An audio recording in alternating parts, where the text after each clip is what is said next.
her sibling sternly. She wasn't about to let this sort of behavior slide. Well, tell me why y'all were so late to supper.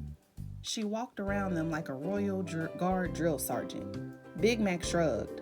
Apple Bloom looked down at the ground in shame. I was worried sick about y'all. Sorry, Applejack. It's all my fault. After the contest, I asked Big Mac to help fix some broken floorboards in the Cutie Mark Crusaders clubhouse. Big Mac nodded. Yep.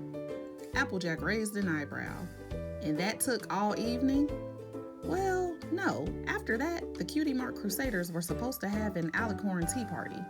We all wear wings and horns and drink tea and pretend we are the 4 princesses of Equestria, Apple Bloom said excitedly. I was being Princess Luna. See? She pointed her hoof at her fake horn and wings fashioned out of dark blue construction paper. They were lopsided and strapped on with some twine. And we needed some pony to be Princess Kaden. And Big Mac was there, so we asked him if he would, and he said, yep. Big Mac shrugged with a sheepish smile and turned to show Applejack his pink paper wings. Applejack gave them another stern look.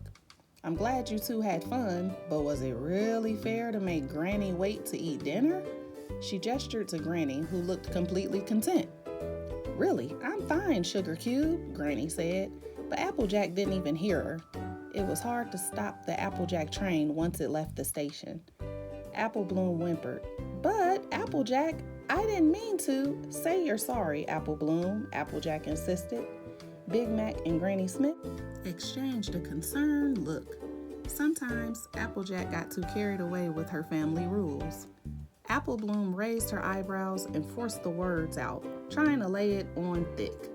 I'm real sorry, Granny. Good, now let's eat. Applejack looked satisfied. I have something exciting to tell all of you. The ponies took their seats as Granny reheated the stew. Was it Applejack's imagination, or did her family all seem annoyed with her? Maybe the spicy carrot concoction was just what they all needed to warm up the chilliness in the room. Oh, well, Applejack thought, some pony has to be the disciplinarian around here. If she didn't hold this family together, it will fall apart faster than a jalopy with a missing axle. Applejack took a large gulp of stew.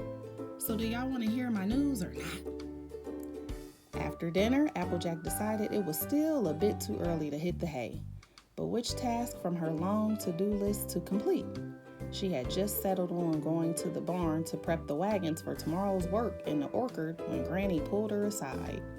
Applejack fidgeted. What is it? I'm mighty busy right now. She'd had enough of dilly-dallying. It was time to get her hooves dirty. At least a little bit before she called it a night.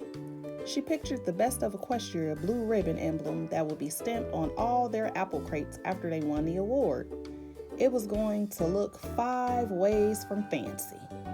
Just follow me, dear. Granny started up the creaky wooden stairs toward the farmhouse attic. I got something I have a mind to show you.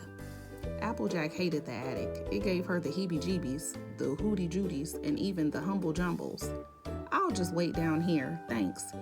Whatever suits ya, Granny chuckled, and slowly climbed the rest of the stairs. She pulled the creaky attic door. Her head disappeared into the dark void, but her hooves remained on the top step. It reminded Applejack of the campfire story Rainbow Dash had told on their camping trip about the headless horse. Nope, and no thank you, ma'am, Applejack shuddered.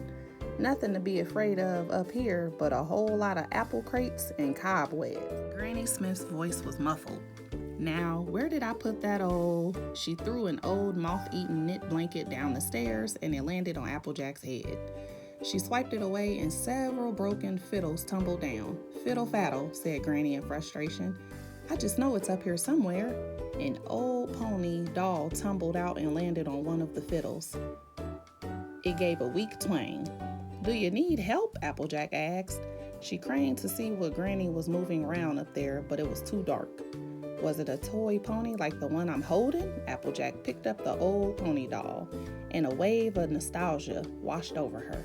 The cow pony wore a hat like hers, except his was bright green. His coat was red and his mane was dark brown. He had a lasso cutie mark. It was her toy from when she was just a little filly.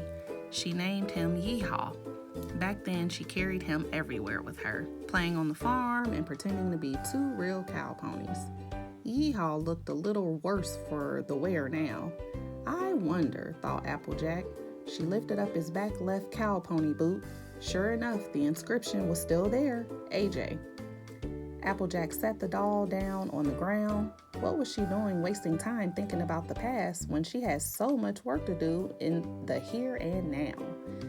Applejack gathered up the fiddles and stacked them neatly in the corner. They'd actually be useful in the next hoedown, which was scheduled for that very weekend. That is, if they won the Best in Equestria award. Otherwise, Applejack doubted she'd be in the mood to party. Granny, I'd love to stay here all night, but I have to get to work, Applejack said, throwing Yeehaw onto her back. Got it. Just help me down, Granny Smith exclaimed, reaching out a shaky hoof. When her head popped back out, there was a weathered brown book in her mouth. I thought you might get some good use out of this old thing. Granny wiped the dust away from the cover. The chocolate-colored leather looked like it had seen better days. There were a few apple cider stains on the back, and the pages inside were yellowed at the edges, but it was sturdy, bulky, and not unlike the journal she shared with her friends. It was actually pretty neat. What's this? Applejack had never seen it before. It was her mother's when she was your age, Granny explained. For a while, the little sugar cube used to carry it around the orchard, drawing pictures of everything in sight, until she found something else to fascinate her. I think after that, she was interested in bird watching. It was her mother's. Applejack's heart began to beat faster as she lifted the cover. Sure enough, the first dozen pages were filled with doodles and drawings. There were sketches of everything from apple trees to old rickety fences and a farm dog that looked a lot like Winona. Applejack turned the page. There was a drawing of a much younger-looking Granny Smith. Applejack recognized her from all the family pictures. It was like opening a little family time capsule. But I'm not much of an artist, Applejack thought back to art class at the Ponyville schoolhouse. The teacher, Pastel Palette, had told Applejack that the painting she'd done of her favorite tree, Bloomberg, was amazing. Applejack could tell when ponies were being honest. Pastel Palette was definitely overcompensating for something. The painting was awful. It was no big deal, though. Applejack knew she had plenty of other talents. I know, dear. I thought you could write in there, Granny smiled. Writing is good for getting thoughts out of the old apple cart before they weigh you down too much. She pointed her hoof to her head. Trust me, you don't want all that rattling up there. Thanks, Granny Smith. It was a nice gesture, but Applejack didn't really have time to be sitting around writing in a book when she had a whole farm to run. No matter how good writing in it might make her feel, still she liked her mother's drawings. They might be fun to look at now and then. Applejack gave Granny a hug and headed to her room to put the treasures away. She tucked the book and Yeehaw safely under her bed. It was best to keep special things like them out of harm's way. Also, best to keep them in a place where they couldn't distract her for now. There was no time to get lost in daydreams about Phillyhood or her mom's drawings. She had a lot to do, and the first thing on the list was tucking in her little sister. The second was victory for Sweet Apple Acres.